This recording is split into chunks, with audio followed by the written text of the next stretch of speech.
सर्वसामान्यांच्या हक्काचा आवाज जागर जनस्थान।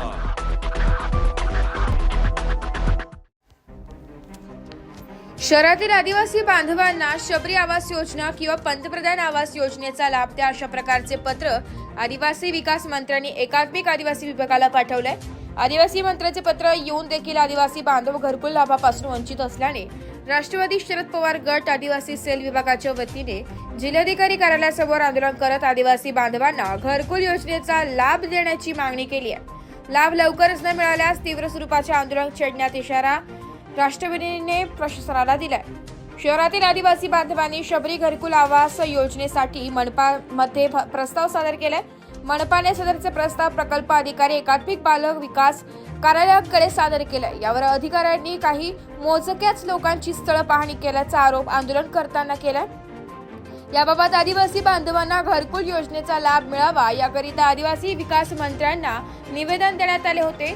आदिवासी विकास मंत्र्यांनी तात्काळ एकात्मिक आदिवासी विभागाला पत्र पाठवलं, लाभार्थ्यांना लाभ देण्याचा आदेश दिले।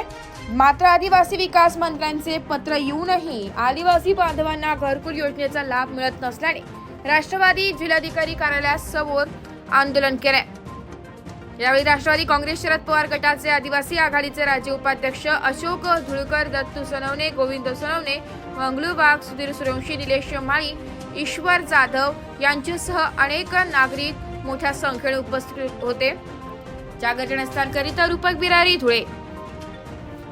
आदिवासी सेल राष्ट्रवादी काँग्रेस पक्ष शरदचंद्र पवार च्या वतीने धुळे शहरातील आदिवासी समाज बांधवांच्या वतीने माननीय जिल्हा प्रशासनाकडे निवेदन देण्यासाठी आलेलो आहोत।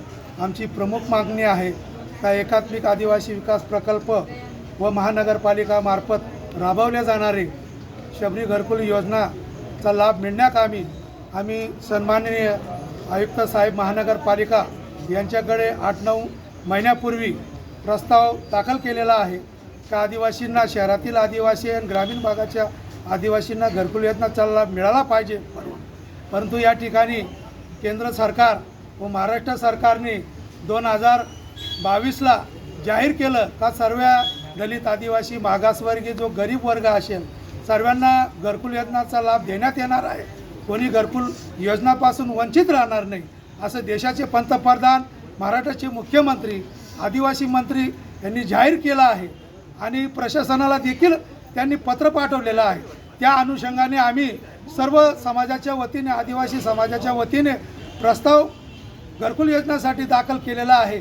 परंतु घरकुल योजना केवळ मोजक्याच लोकांना घरकुल योजनेचा लाभ मिळालेला आहे। जवळजवळ 90% आदिवासी समाज हा घरकुल योजनापासून वंचित राहिलेला आहे। आज याच्यावर जिल्हा प्रशासन किंवा संबंधित विभागावर आदिवासी मंत्र्यांचं, मुख्यमंत्र्यांचं किंवा भारताचे पंतप्रधानांच्या पत्राला या ठिकाणी मानले जात नाही किंवा त्यांच्या आदेशाचे पायमल्ली केले जाते। नेमकं आम्ही कोणाकडे मागणी करायची? त्यासाठी आम्ही जिल्हा प्रशासनाकडे आणि माननीय महाराष्ट्र राज्याचे, देशाचे मीडिया आमचे मायबाप आहेत, मीडियाच्या माध्यमातून आमच्या गरीब